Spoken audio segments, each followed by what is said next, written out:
ជំរាបសួរកូនទាំងអស់គ្នាក្នុងសេចក្តីស្រឡាញ់នៃព្រះអង្គម្ចាស់ចាថ្ងៃនេះយើងបានជួបជុំគ្នាអរគុណព្រះអង្គដែលព្រះអង្គបានថែរក្សាសម្រាប់យើងទាំងអស់គ្នាបានរៀននៅក្នុងថ្នាក់ជាមួយគ្នាចាថ្ងៃនេះយើងរៀនភាសាខ្មែររបស់យើងតមេរៀនរបស់យើងតទៀតជាមេរៀនទី30ល្បះនិងផ្នែកតកតងនៃ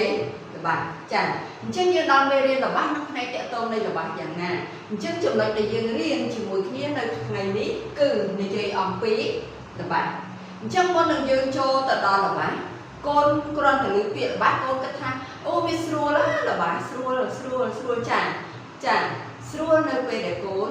បានចាអញ្ចឹងពិបាកដែរនៅពេលដែលកូនមិនបានសរសេរពាក្យត្រឹមត្រូវមិនបានដឹងពីល្បះនោះគេបញ្ចប់ទៅដល់យ៉ាងម៉េចគឺពិបាកសម្រាប់កូនអញ្ចឹងដើម្បីឲ្យច្បាស់ជាមួយគ្នាថ្ងៃនេះយើងរៀនជាមួយគ្នាអំពីល្បះចាអញ្ចឹងមុននឹងចូលទៅដល់យើងមើលល្បះអ្នកគ្រូចង់ឲ្យនិយមន័យទៅកូនមួយសិនគឺនិយមន័យអំពីល្បះសូមអានជាមួយអ្នកគ្រូទាំងអស់គ្នាល្បះគឺជាក្រុមពាក្យមានន័យគ្រប់គ្រាន់ស្ដាប់បានហើយបញ្ចប់ដោយសញ្ញាខណ្ឌ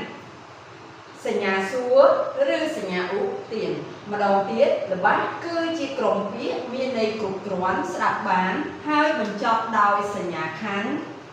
ចាសញ្ញាសួរឬសញ្ញាឧទានចាអញ្ចឹងពាក្យថាល្បះមុននឹងយើងរៀន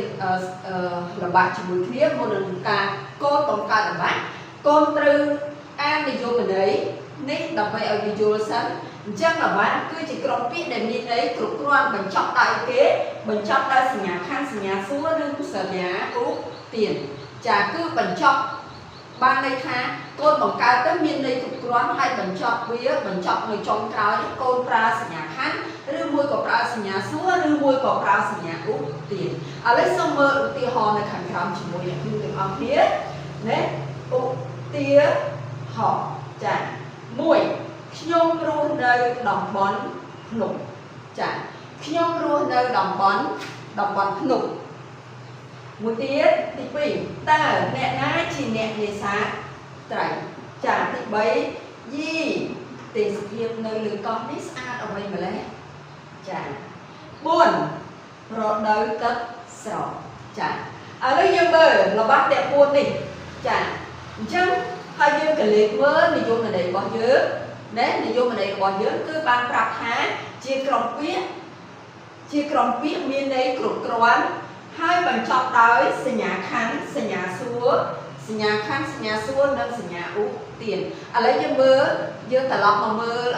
ល្បះទី1របស់យើងវិញណាទី1ខ្ញុំរស់នៅតំបន់ភ្នំគឺបញ្ចប់ទៅដោយសញ្ញាខណ្ឌអញ្ចឹងឥឡូវវាគឺជាអីគេខ្ញុំរស់នៅតំបន់ភ្នំបើកូននិយាយប្រាប់គេថានេះ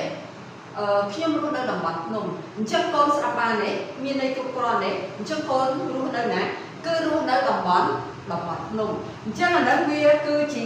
ល្បះចាអញ្ចឹងគឺជាល្បះគឺបានបញ្ចប់ដោយសញ្ញាខណ្ឌគឺមានន័យគ្រប់គ្រាន់ស្ដាប់បានហើយមានន័យគ្រប់គ្រាន់ទី2តើអ្នកណាជាអ្នកនេសាទត្រីណាអ្នកណាជាអ្នកនេសាទត្រីគឺជាសំណួរមែនទេតើអ្នកណាជាអ្នកនេសាទត្រីគឺបញ្ចប់ទៅដោយសញ្ញាសួរដោយកូនសួរគេឬមួយក៏អ្នកគ្រូបានសួរគេនៅតំបន់បងមួយហ្នឹងថាអ្នកណាជាអ្នកនេសាទត្រីចាតើអ្នកណាជាអ្នកនេសាទត្រីចាគឺបញ្ចប់ទៅដោយសញ្ញាសួរចាអញ្ចឹងអានោះវាគឺជាអីគេចាវាគឺជារបស់ដូចគ្នាគឺបានបញ្ចប់ទៅដោយសញ្ញាសួរចាឥឡូវយើងមើលទី3យីទេសភាពលើកោះនេះស្អាតអ្វីម្ល៉េះណាកូននៅមើលកូនទៅបងឬមួយក៏ទៅតំបន់ណាផ្សេងឬមួយក៏ទៅតំបន់ទេសចរកូនបានភ្លក់យី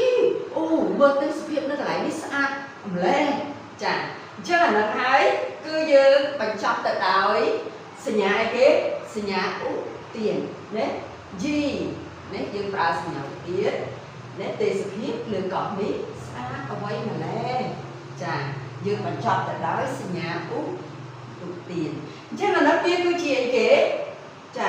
អ chẳng là nó kia cứ chỉ là bác đối khỉ chả ở đây nhân từ lòng mà mơ tí buồn từ lòng mơ rồi đời tớ sờ rồi đời tớ sờ đấy đôi chị cô này về chỉ muối mật thẹn tay tay xua con tên đấy được xa đấy đâm thập xá còn đấy xa mùi na cô tự tình ấy kê đấy chân rồi đời tớ sờ như cô khoản là sẽ đọc ha ô rồi đời tớ sờ chân rồi đời mùi na đây chia rồi đời tớ sờ đấy mua rồi đời ấy kê đây hai thang rồi đời tớ sờ này vì rồi đời mày chả chân viên này chụp con ở chả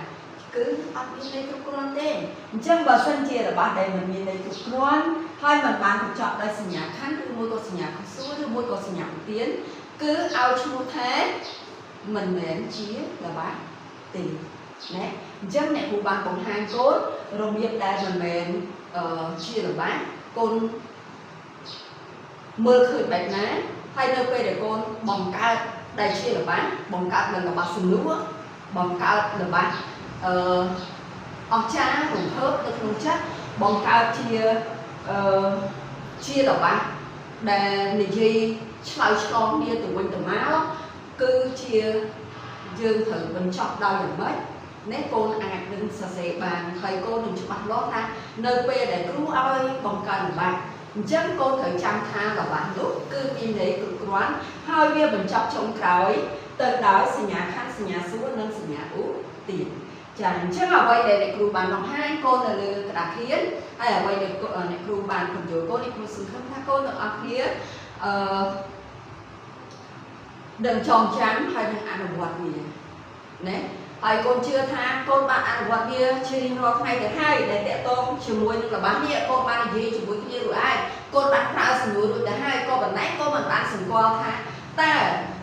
ở với để con gì nó vi chia là bạc cầm từ ở theo với để con gì nó vi chia là bạc bất còn này chả chắc ở đây để bạn riêng chiều muối như thay đấy con riêng sừng qua chiều muối thì là đây để con bạn ăn quạt gì chiều muối mà thế gì cô sao hiểu chiều muối nữa ông của cồn xong ra của tiền phố đọc câu của phía hay xong rõ bạn cùng nơi chừng một cốn nhà cú xong chừng liền